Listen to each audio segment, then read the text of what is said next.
बात नहीं करे जी, बिल्कुल नहीं करूं, 1% भी नहीं करूं। जहां किसानों की बात होगी, अगर वहां राजनीति करूं तो डूब के मर जाऊं।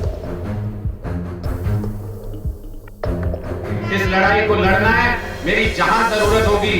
मैं भी किसान परिवार से आता हूं, मेरी जहां जरूरत होगी, सीने पे बंदूक भी लगी होगी तो 1 इंच कदम पीछे नहीं हटेगा। मैं आज आपके बीच में ये वादा करके जा रहा हूं। हमारे देश को आजाद हुए 76 साल हो गए, लेकिन कई चीजों में हमको अभी आजादी नहीं मिली। जैसे कि सरकारी दफ्तरों में दुश्वारियां, परेशानियां, बदइंतजामियां। हमने आजादी की जंग इसलिए लड़ी थी ताकि हमारी आने वाली पीढ़ियों की जिंदगी आसान हो सके, ना कि इसलिए कि वो जगह जगह पर सरकारी दफ्तरों में धक्के खाएं, परेशानियों का सामना करना पड़े।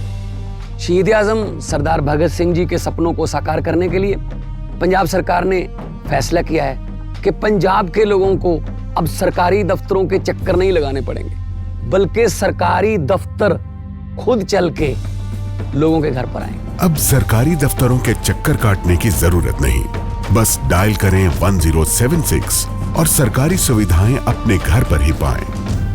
पंजाब की भगवंत मान सरकार आपके द्वार।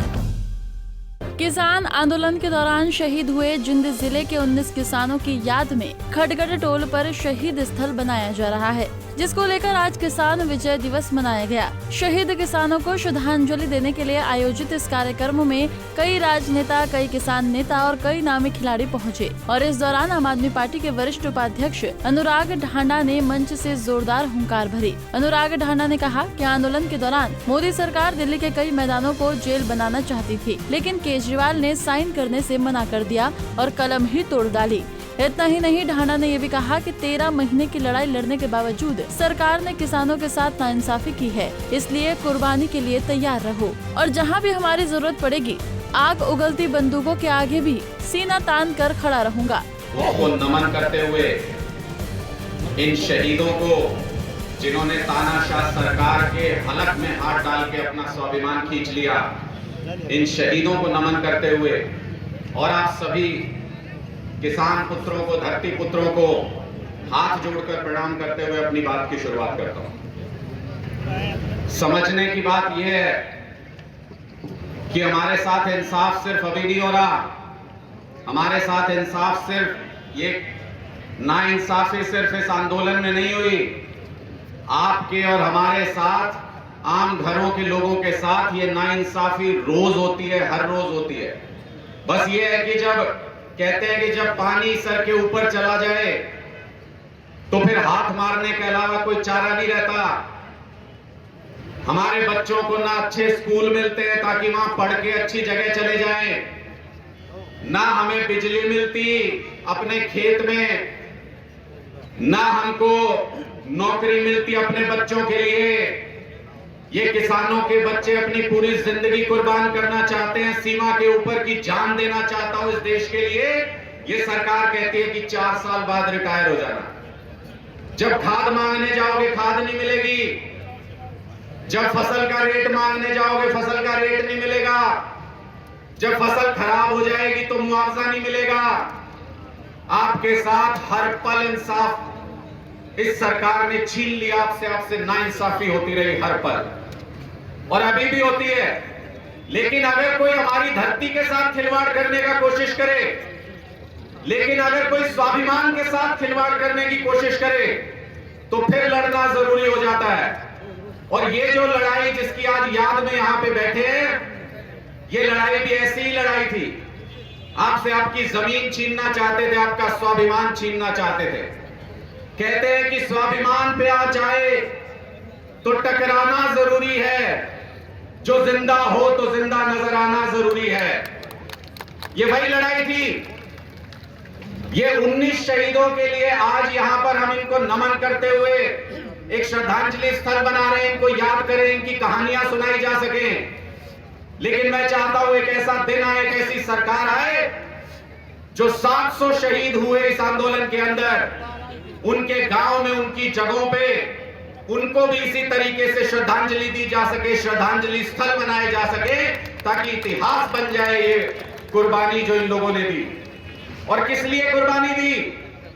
ये कुर्बानी सिर्फ और सिर्फ इसलिए दी ताकि हमारे बच्चों का भविष्य सुरक्षित रह सके। इस कुर्बानी का नतीजा नहीं मिला अभी तक। मैं आपको सावधान करना चाहता हूं। जो भी मांग लेके आप वहां बैठे थे, मुझे आज भी याद है वो दिन अरविंद केजरीवाल जी के घर पे सारी रात तमाशा चला था। सारी रात जब किसान दिल्ली के बॉर्डर पे पहुंच गए थे, केंद्र सरकार ने ये कहा कि सारे स्टेडियमों को, मुझे ये कहा जा रहा है कि राजनीतिक बात नहीं करें जी, बिल्कुल नहीं करूं, 1% भी नहीं करूं। जहां किसानों की बात होगी अगर वहां राजनीति करूं तो डूब के मर जाऊं, नहीं करूंगा बिल्कुल नहीं। लेकिन आपको समझने की बात है, मैं इसलिए कह रहा हूं कि क्या क्या साजिशें हुई थी, मैं उस रात का गवाह हूं इसलिए बता रहा हूं।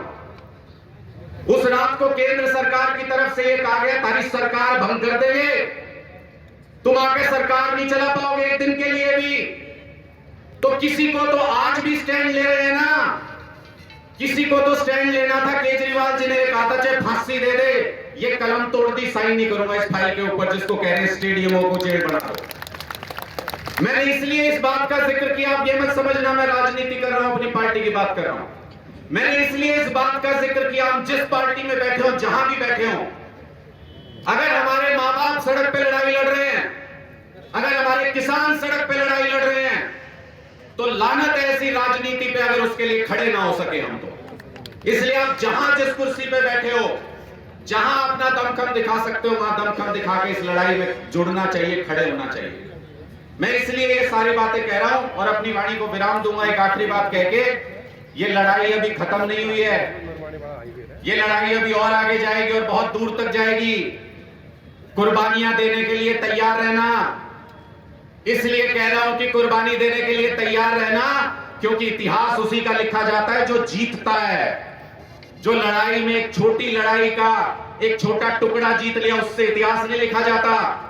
जब इस तानाशाही सरकार को पटक दोगे, पलट दोगे, तब आपका इतिहास सुनहरे अक्षरों में लिखा जाएगा, उसके बिना नहीं लिखा जा सकता। इसलिए इस लड़ाई को आगे बढ़ाने में, अपने हक को, अपने स्वाभिमान को बचाने में आप सबसे गुजारिश करता हूं कि तन मन धन से, पूरी ताकत से इस लड़ाई को लड़ना है। मेरी जहां जरूरत होगी, मैं भी किसान परिवार से आता हूं, मेरी जहां जरूरत होगी, सीने पे बंदूक भी लगी होगी तो 1 इंच कदम पीछे नहीं हटेगा। मैं आज आपके बीच में ये वादा करके जा रहा हूं। बता दें कि किसान विजय दिवस कार्यक्रम में अनुराग ढांडा, कांग्रेस राज्यसभा सांसद दीपेंद्र हुड्डा, किसान नेता गुरनाम सिंह चडूनी, पूर्व केंद्रीय मंत्री जयप्रकाश जेपी, पहलवान बजरंग पुनिया समेत कई नेताओं ने हिस्सा लिया और 19 शहीद किसानों को श्रद्धांजलि देते हुए किसानों की लड़ाई में कंधे से कंधा मिलाकर आंदोलन करने का भरोसा दिया। उचाना से प्रदीप शोकंद, पंजाब केसरी टीवी। हमसे जुड़े रहने के लिए हमारे YouTube चैनल को सब्सक्राइब करें और नई वीडियो की नोटिफिकेशन के लिए बेल आइकॉन को दबाएं। अगर आप ये वीडियो Facebook पर देख रहे हैं तो लाइक जरूर करें और ज्यादा से ज्यादा शेयर करें। धन्यवाद।